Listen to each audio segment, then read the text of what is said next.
7:50 tonight. So share any questions as we go and I'll make sure we get to them for you. Just before we start, a reminder that the Shelf Help Club is the world's first dedicated self-help book club and platform, and we are all about celebrating self-development in all its many forms. So I'm really excited to host this event with Henika tonight. So Henika is the founder of the School of Sensual Arts. She is first generation Indian, born in England, and grew up in a household abundant in the ancient Indian arts, with an ex-monk turned artist father.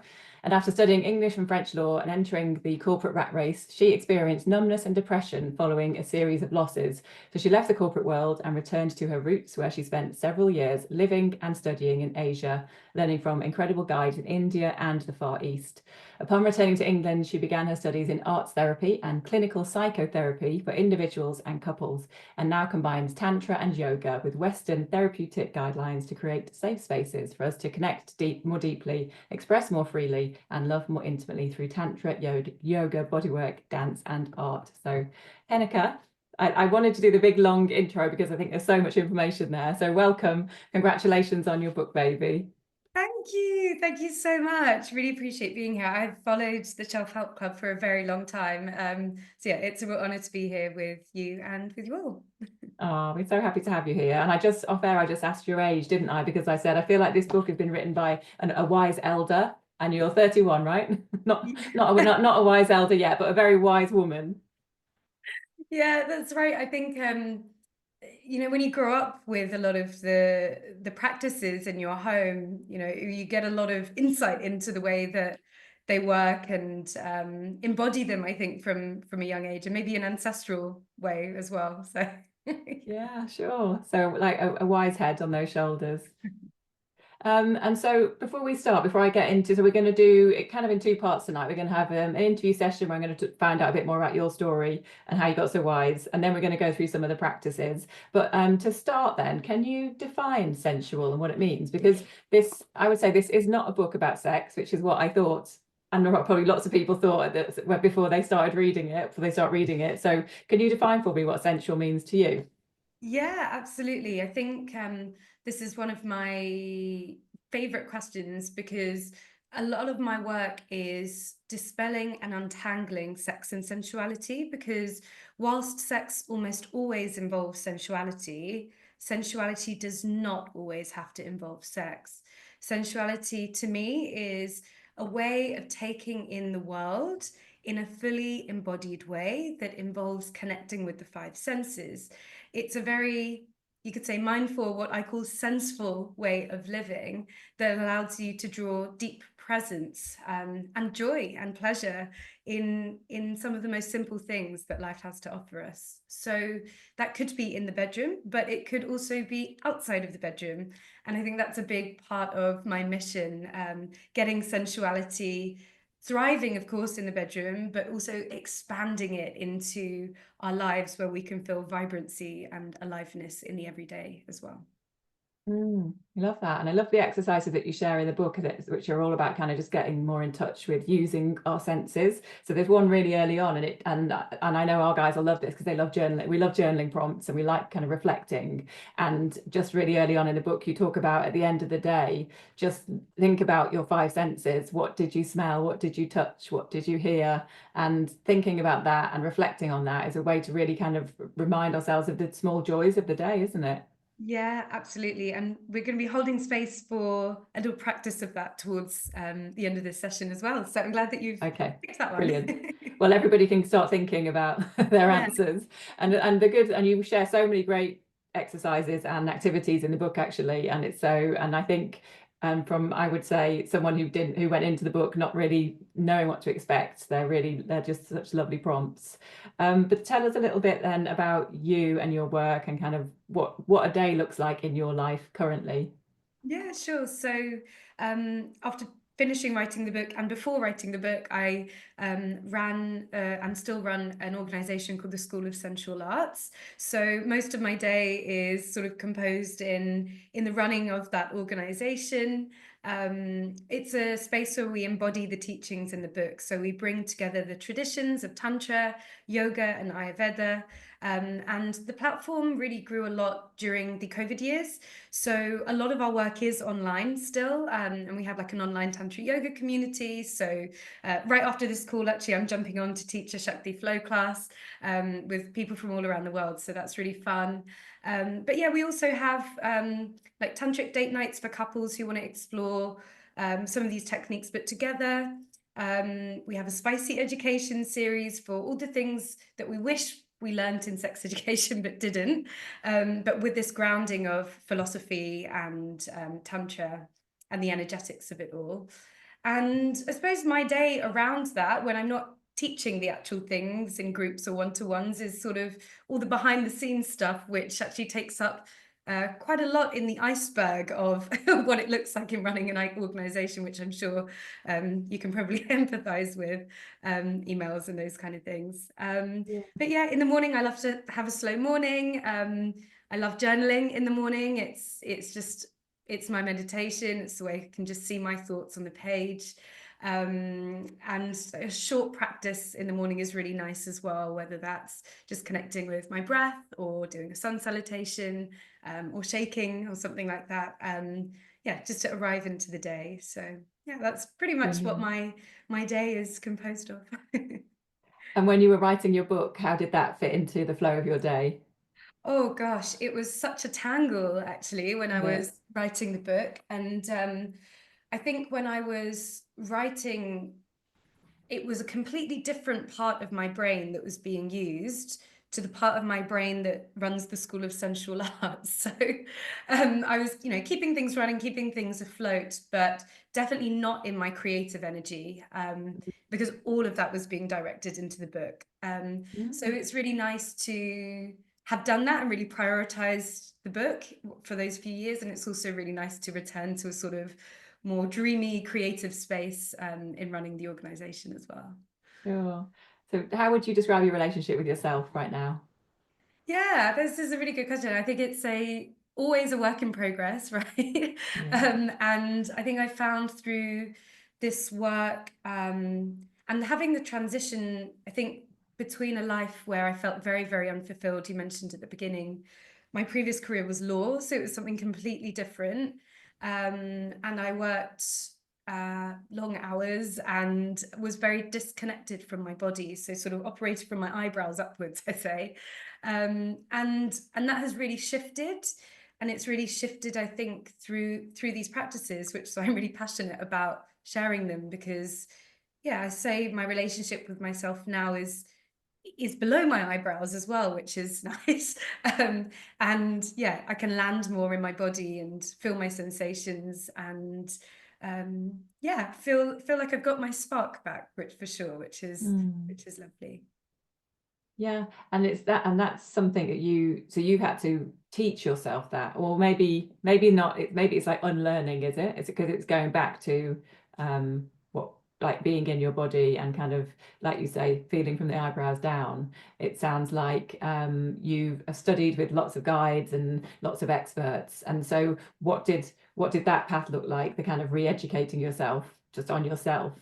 Yeah, I think it was both an unlearning, as you said, and I begin the book, some of the first few pages, sort of recalling carefree memories from younger years and childhood, rolling down a hill, feeling the wind through your hair when the window's open, like these really kind of young but free moments that I felt didn't exist when I entered sort of working world. And so it was sort of unlearning all the things that I had put in place to block those moments and not allow myself to connect to that kind of free part of myself. And that's the whole second section of the book is about that, about working through shame and trauma and fear and stress, all those things that are so human and make up part of adult life as we know it.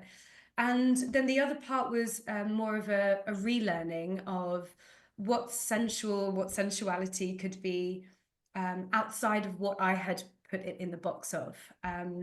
And it has been a sort of unending process of learning, actually. And I find sort of the more that I learn in the fields of Tantra, yoga, Ayurveda, psychotherapy, almost like the more further doors open towards it, which I find really exciting. Yeah. Mm. And so, and why do people come to you or come to the school? Is it mostly women for a start? Yeah, I'd be we're interested about to know. 75% women, we're about Uh-huh. 25% men, so we're not exclusively to women. And that's on purpose, because I find that when we come to work with our sensuality, and people do often come to the School of Sensual Arts to work with their sensuality and romance and sexuality. But what I often say is you come for the romance, but you stay for the soul, because actually what uncovers is all of the other work that is entailed when it comes to unlocking and unraveling that most intimate part of yourself, which almost can't come without the looking at our whole life and our experiences in total. So yeah, we're a mixed group, 75-25, and that's on purpose, because I think sometimes a lot of our difficult experiences that we might have with sensuality and sexuality can be within different genders. So actually, to create conversation, connection, and spaces where you can re-experience a different version of sensuality or safety with the opposite gender, even if it's just by hearing the opposite gender share a vulnerable story. And I say just, but it's actually a really big thing Yeah. to hear that, and to have spaces that provide that. So yeah, so it's a mixture, but yeah, definitely leaning towards towards women. Yeah, no, it's such a good point that to getting those different perspectives, isn't it? Do you ever get resistance from people that sign up or come to a session and expect one thing, and then you're saying, and now we're going to go into trauma, or now we're going to look at all this, like you say, all this other stuff, because it's all part of it. Yeah, well, I wouldn't sort of land it in the beginning of a 2-hour Yeah. session for sure. Stuff like that, I would definitely work into a longer program, 12 weeks, where we might be working Okay. with a group. If we were doing a workshop together, there would be sort of prefacing, in who's going to be there, so you're not surprised with who might be there. There'll always be sort of introductions and setups, and there'll always be options as well. So for example, yesterday I ran a session that was looking, because we are in this month of spiciness, that was actually getting us to reflect about sexuality and about sexual empowerment and experiences where we have felt empowered in our lives, and what those circumstances were. But I also gave the option, if you didn't want to work with sexuality for that day, to think about the same meditation but with creativity, because a lot of my work is thinking about sexuality and creativity, because they're stored in the same energetic space in the tantric practice.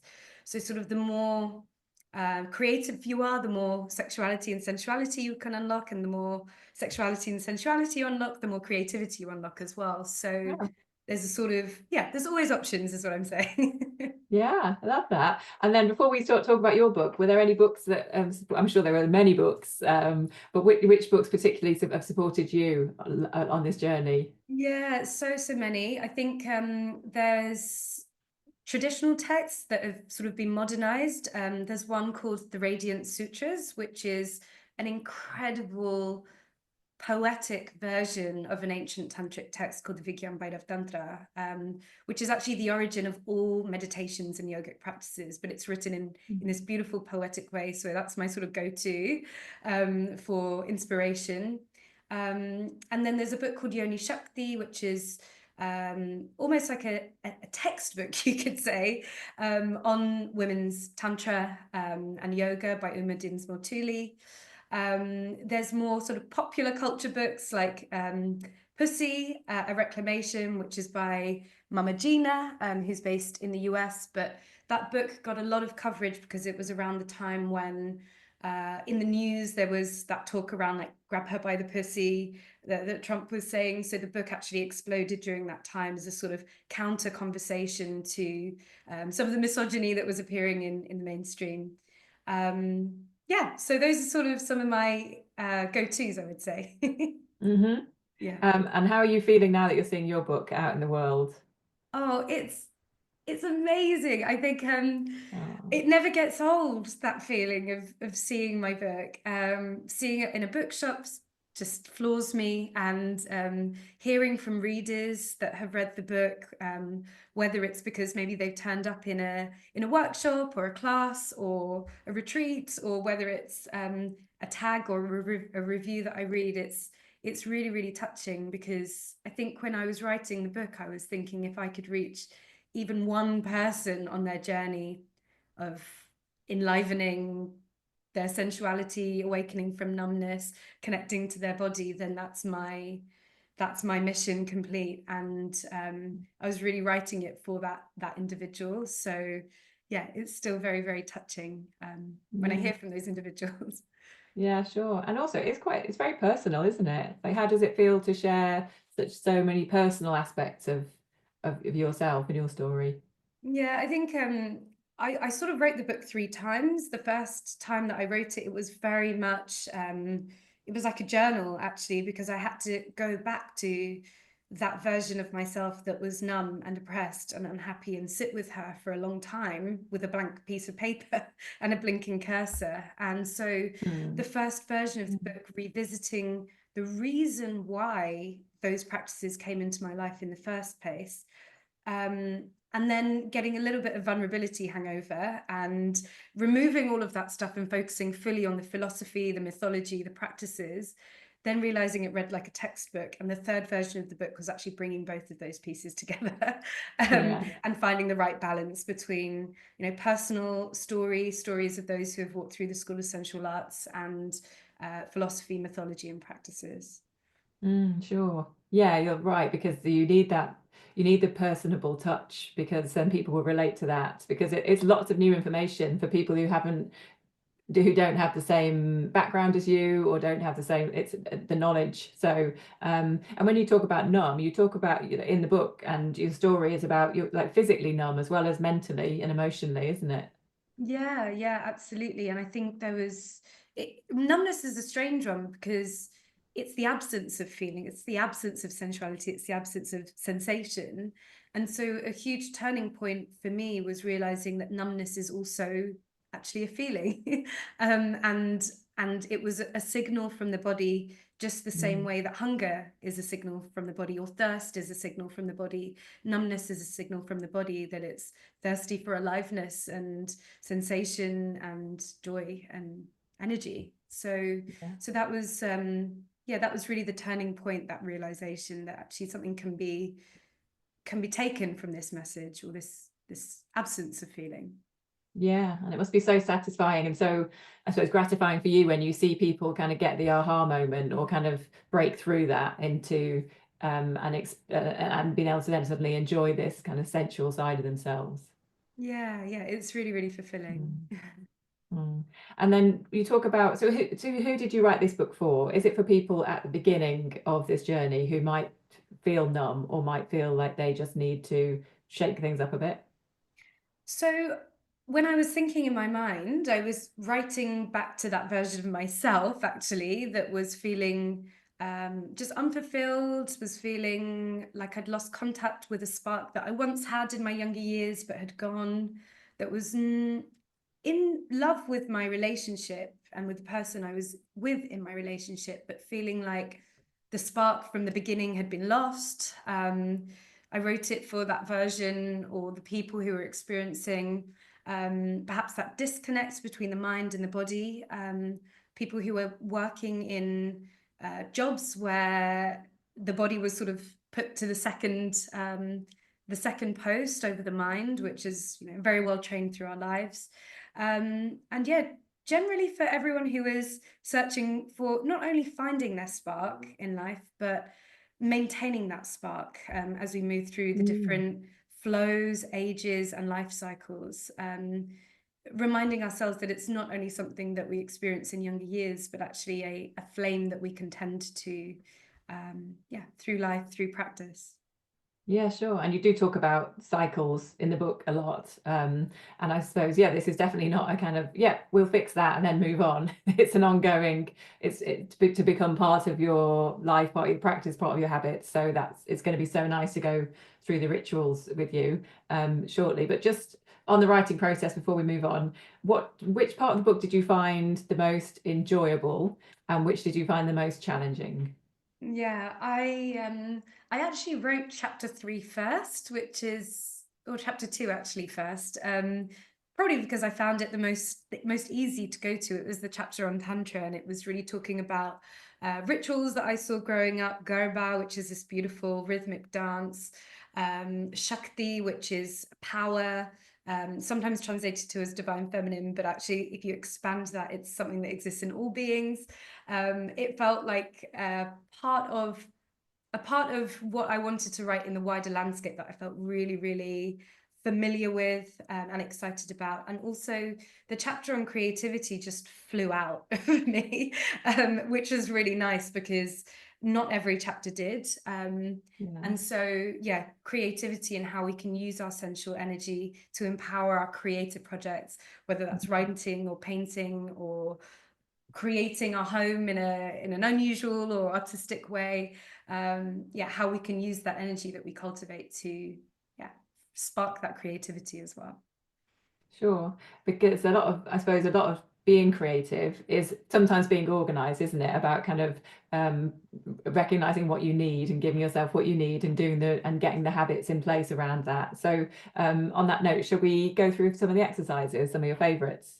Yeah, absolutely, Yeah. absolutely. So for this part of the session, we're going to be moving through a bit of an embodiment practice from the book. So I do sometimes do this with music, but we are going to just really connect to the breath and listen to the breath instead, and make that our music for this practice. We'll then move into a bit of a meditation, welcoming in the senses, which is a beautiful daily ritual that you can do in the morning. And then we will close out just going into the heart space and finishing with some journaling, where we'll bring in that practice that you were sharing, the joy of the senses, which is thinking about, in the same way there are gratitude practices where the more grateful you are, the more great things happen to you, they say. The same thing with the senses. So the more that we can kind of recognize and pull out which of the senses have drawn our attention in that particular day, the more senseful or sensual our lives will become. And yeah, we'll sort of finish on that note.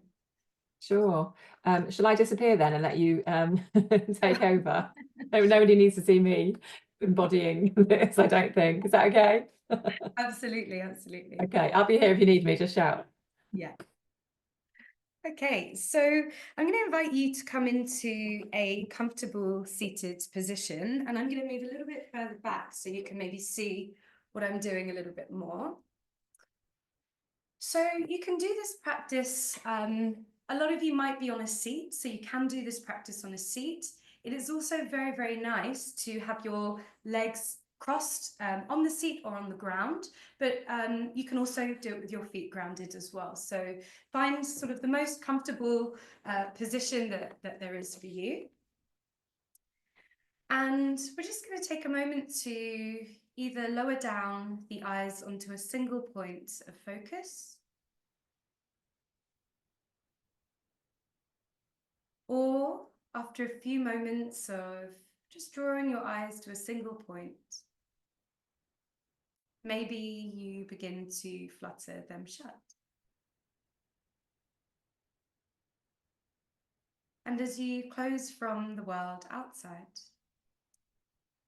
and enter into this landscape of the inner world,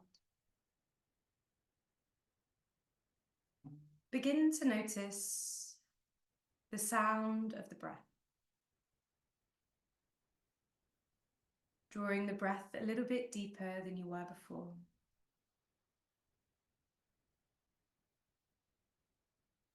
You might notice the slightly cooler inhale in your nose as you breathe in. And if you part the lips and exhale out, the slightly warmer breath as you exhale. Inhaling a fresher, cooler air through the nose.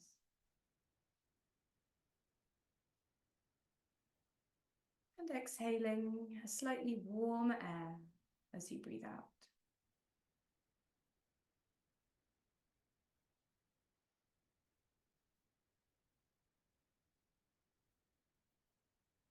And then bringing your awareness to the ground up to hold you. Maybe you shift your weight a little in your seat from left to right and really start to feel the seat bones plugged down into the ground beneath you. So in this practice, in the tantric philosophy, Shakti, or the sensual energy, the creative energy, is stored within the lower base of the body, so around the pelvic bowl. And this practice is called Sufi swirling. So if you keep plugged down with the seat bones into the seat or the ground, you place your hands on your knees. So maybe your knees are crossed in a crossed leg, or maybe you have your feet on the ground. And we're going to start by leaning forwards. So hands on the knees and leaning forwards, keeping the seat bones nice and plugged down. And then beginning to swirl, so creating a circular motion, moving from front to back. And if you need to, shuffle a little bit further forwards in your seat if you've got something behind you, so that you can begin to create a full swirl motion.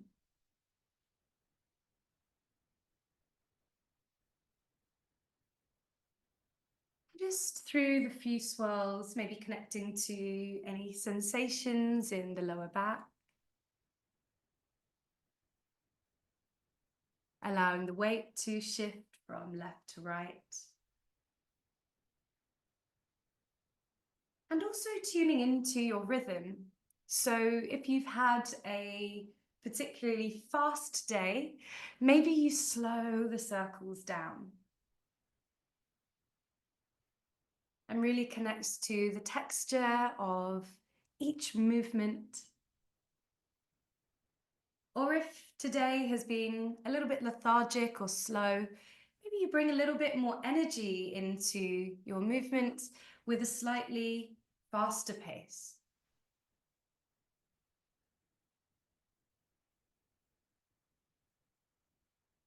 And you can also play with the experience of swirling through the chest by sort of pressing against the knees as you swirl back, or pulling the knees and sending the chest forwards as you pull forwards. So sending that swirl perhaps a little bit higher up. And as we do this, we're connecting with the tissues in the pelvic bowl. We're helping any knots and tangles that may be there physically, energetically, emotionally, to instead be supplied with some nutrient-rich oxygenated blood and energy. And so once you find the rhythm of your movement and the pace that you would like to go, there's an invitation to now think about your breath. And as you open the body and swirl forwards, you inhale. And as you close the body, swirling back, you exhale. And that sort of layering of the breath with the movement.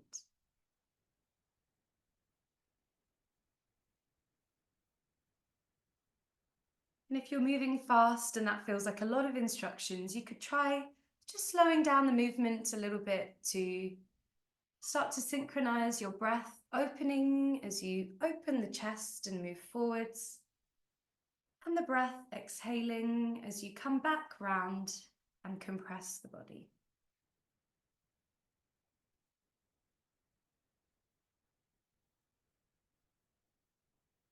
So if you would like to add another layer to the lasagna, then we can start to bring awareness to the pelvic floor as well.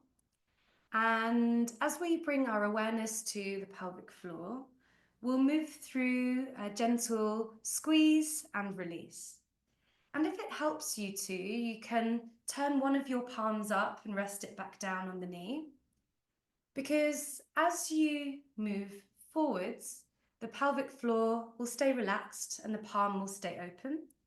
And as you move back, there's this sensation of squeezing the palm and also squeezing the pelvic floor. And then as you move forwards and inhale, the palm opens, the pelvic floor relaxes. And as you move back, the pelvic floor draws in. And as you move forwards, opening and expanding. And as you move back, drawing in, exhaling and squeezing. If that feels like a lot of instructions, stay with finding your pace, finding your movement, maybe connecting to your breath.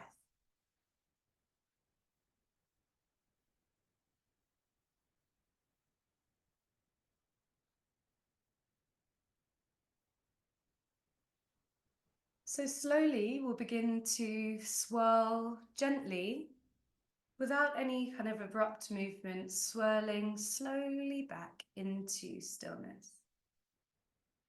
And as you find yourself in stillness, just connecting back to any sensations you might feel in and around the body, any glimmers or grumbles, any sparks or fading echoes of the movement just gone. And let's begin to welcome the whole body here. So from here, we're going to bring the hands to the crown of the head, and we're going to welcome the mind, the crown, by just massaging the crown, the hair, the scalp.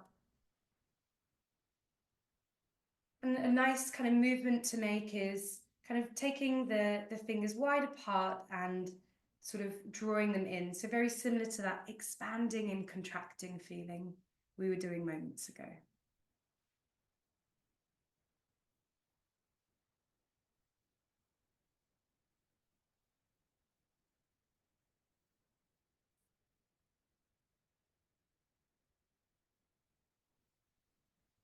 So we're then going to move from the head, and we're going to move our hands down to the forehead. And gently we're going to welcome in the sense of sight, just by placing or tracing the fingertips over the eyelids. And welcoming in all the beautiful things that we have seen.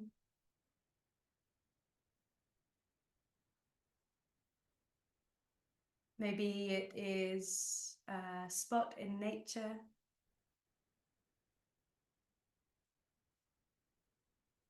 Maybe just inviting that question for your senses to draw forwards. Something beautiful that you have seen. And it may be from recently or a long time ago.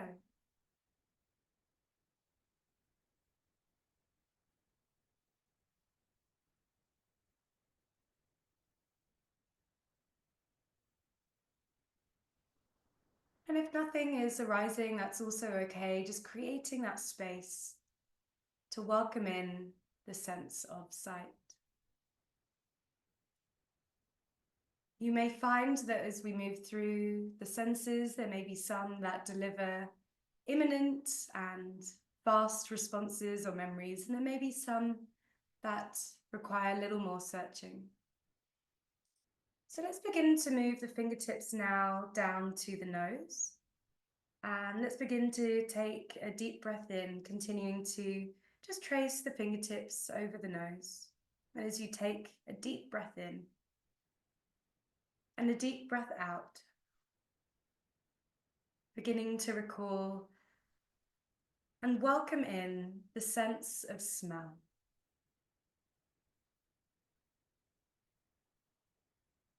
And recalling with the sense of smell, a smell that you have delighted in. It could be a smell from a long time ago, or something that you have smelt recently.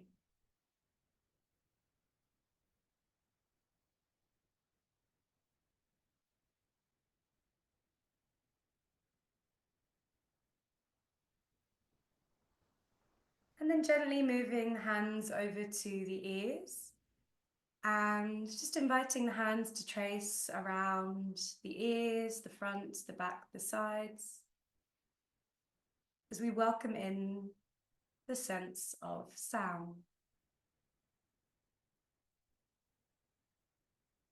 Maybe you listen into the sounds that you can hear further away.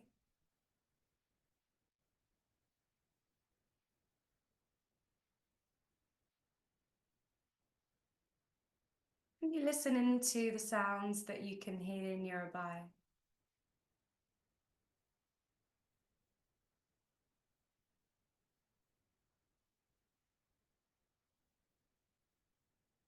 And then inviting the sense of sound to unravel to you. The sound of something memorable. Maybe it is a favorite song, the voice of a loved one, nature, or something else.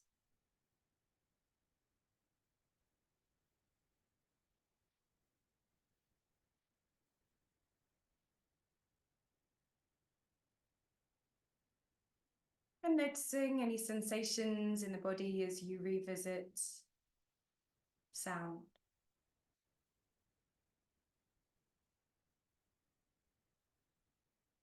We'll then move the hands to the lips and gently tracing along the lips as we move to the sense of taste. And invite the lips to unravel to us a moment that we have tasted something delicious.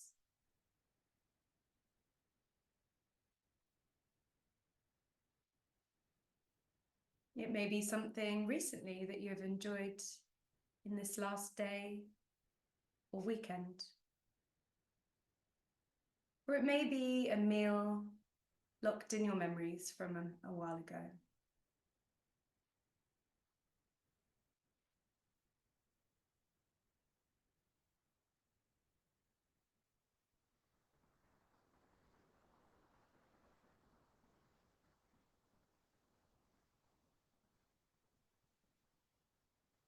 And then gently moving the hands down the neck as we welcome the sense of touch. And any time the mind wanders, just bringing your awareness back to where you feel the touch of your hands as we gently land now in the space of the heart. And with the hands being this extension of the heart, letting the heart unravel to us a moment of touch. This might be the brush of breeze or a favorite sweater that you like the feel of on your skin. This might be a hug or connection with somebody. This could also be a moment that you have felt touched by. Just inviting this to appear in the space of the heart.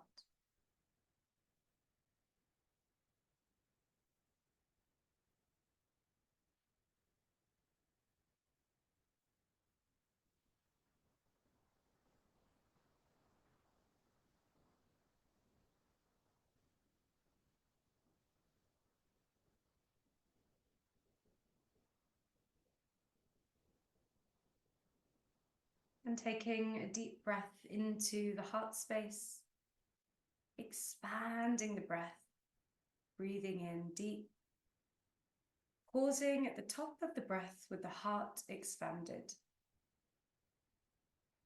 And very slowly, like you're blowing out of a straw, exhaling slowly, slowly, slowly.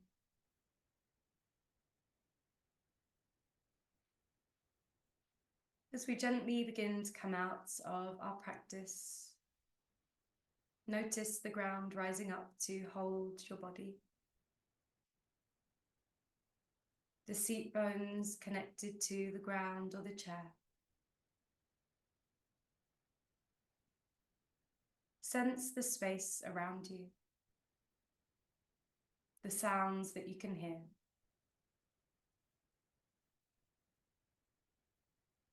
And when you're ready, you can gently flutter your eyes back open, returning into the space.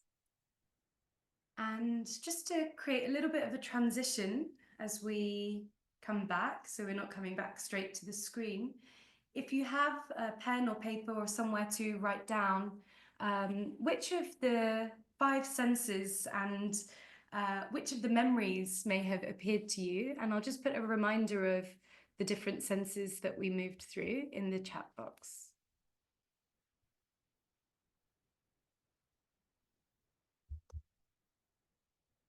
So we had smell, sight, sound, taste, and touch.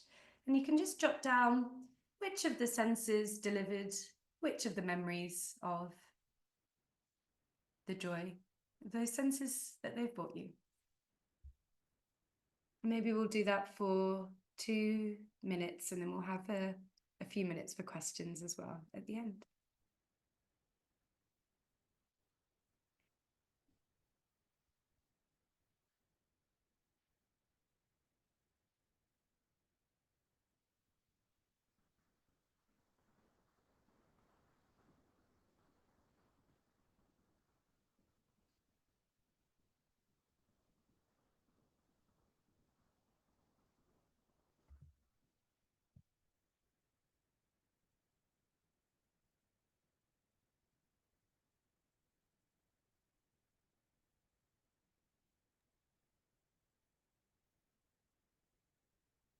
Feel very nice and grounded now.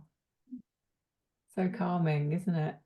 Yeah, it's such a great way to get back in the here and now. I think that just moving through the different senses and giving them a space to pull us back here, anchor us back here. Yeah. And I had, and you did too, I had like a smile on my face as I was doing it. So it's so nice because it is those reminders. I think for me it's smell. It's interestingly, it's like smells of nice coffee or nice foods over the weekend, Yeah, candles. absolutely. Yeah, I think some of our earliest memories are stored in the sense of smell. So it has such a powerful way of like catalyzing us back into moments and spaces as well. And yeah, I would love to hear for anyone who's here which of the senses really delivered that kind of imminence for you. What came up and how did you find the practice? It'd be great to hear from you. I think it's so lovely as well, Henika, because it's a different than that, like you mentioned, the gratitude practices. And I think most of us on the call know that gratitude is good for you, and that we probably most of us practice it, but it's a different take on it, isn't it? It's a new way to do it. Yeah, absolutely. Yeah, I call it sensefulness. I love that. Yeah, I love that word. So nice. Yeah, filling our lives with the senses. Mm-hmm. If anyone does have any questions, then you've got 5 minutes, so pop them in the chat. I was thinking I would have loved to see everyone doing the swirl as well. Yeah. You must, when you do sessions, do you ever get the giggles looking at everyone doing all their movements? Actually, yeah, I find it's a lot of the practices, and this is something I say time and time and time again, that it's really less about what it looks like and it's more about what it feels like. So even if for someone it's very subtle and small like this, that person could be feeling a lot from that practice. And for other people, if it's quite big and embodied, they might not actually be feeling a lot. So they need that sort of bigger swell. And so through the book, there's this real sort of switch of moving from performance and sort of what things look like, really drawing us back into informance. So yeah, there's so much that comes up in sensuality around like performing and what we look like. So yeah, a lot of my work is just coming back. What does it feel like? What does it feel like? Forget about what it looks like. Sure. So is it quite often eyes closed then, just so that you can go inwards more easily? Yeah. A lot of it is eyes closed. But sometimes for people that can not be a comfortable experience as well. So that's why I always give the option of, if you prefer to, you can just steady your eyes on something and just keep them there. So there's still that sort of focus and that presence, but without the option of closing the eyes as well. So that can be Sure. And I'm just seeing if there's any questions. If not, I've got loads, so I'm going to keep going. I was going to ask about Kundalini yoga and whether you would recommend that as a kind of entry point to this kind of work. Yeah, so what I teach is Tantra yoga. So Uh-huh. Tantra yoga is sort of, if you practice what you normally practice in studios, which is usually like hatha or vinyasa or flow, or yin. So that would be sort of here. And then in terms of how you would feel your energy. And then if you practice Kundalini, Kundalini is very, very strong in terms of breath, and very, very, yeah, strong with like mantras, breath work, and meditation. It's a much more sort of stiller, meditative breath work practice. Mhm. Very good for unlocking Shakti and Kundalini. Tantra yoga is the in-between of both of those worlds. So Mhm. it still has yoga postures, asana that you would recognize from a normal studio class, but it will have the energetic qualities and cultivation of energy like you would see in Kundalini yoga. So yeah, it's sort of that meeting point, Tantra yoga. Yeah, and we share practices every week online as well for Tantra yoga. Sure. Is that the Shakti class that you're doing tonight then? Is that that Yeah, Tantra yeah. yoga? Just in 10 minutes, I'll be hopping on our weekly Oh, Shakti flow class. a busy Monday. Jackie's just shared something cool in the chat, that she just really enjoyed the experience and find it quite shocking how much she felt it. Oh, that's amazing. Yeah, I think it's Mm. incredible how just a few minutes can really transport us, like you said, Jackie, and using the senses can take us into places that we may not have been to in a very long time. And it's incredible because our senses do store so much of not only our memories, but the way that those memories are stored in the cellular level of our bodies. So just connecting with the memory can actually start to bring us back to the feeling of that experience as well, which is really powerful. Yeah, and I think what you've just shown just now, what you've shown tonight, is that you don't need to spend loads of time doing it. It's just if it's. Would you say consistency is important in these practices? Yeah, definitely, Yeah. definitely. Yeah, and they are practices exactly that. So you may have found, for example, there may be some senses that don't unravel as quickly. And I think the more we take the time to unravel which senses we remember, the more those senses will be stored, essentially. So that's where the sort of the practice of sensefulness comes in. And yeah, Mm. just a beautiful ritual to begin or end your day on. Sure. And then just finally, then just before you go, what's a big, who are your biggest challenges when you're working with? Is it people that are quite, that just are totally in their head and kind of quite buttoned up? And do you enjoy working with people like that? I think no, because I actually I work with a lot of people like that. That's very, very frequent. So I enjoy working with people like that. But I think what's really required in this work is open-mindedness, Mm-hmm. and there are practices from a different tradition. They are practices that belong to Eastern sciences, which are as equal in value as Western sciences. And so an open-mindedness to learning about a sister science, I think, is really, really valuable. And I think some Yeah. of my challenges will come from sort of seeking science from one part of the world only, whereas these belong to a whole different sort of realm of work and thousands of years of cultivation as well. So yeah, Mm. open-mindedness. Open-mindedness, I love it. Sensefulness and open-mindedness. I think they're two brilliant ways to be, aren't they? So, well, thank you for bringing this to us, and thank you for translating all those many years and different philosophies into something we can understand. And really, I think the book and what we've done tonight is just making it really like applicable and practical.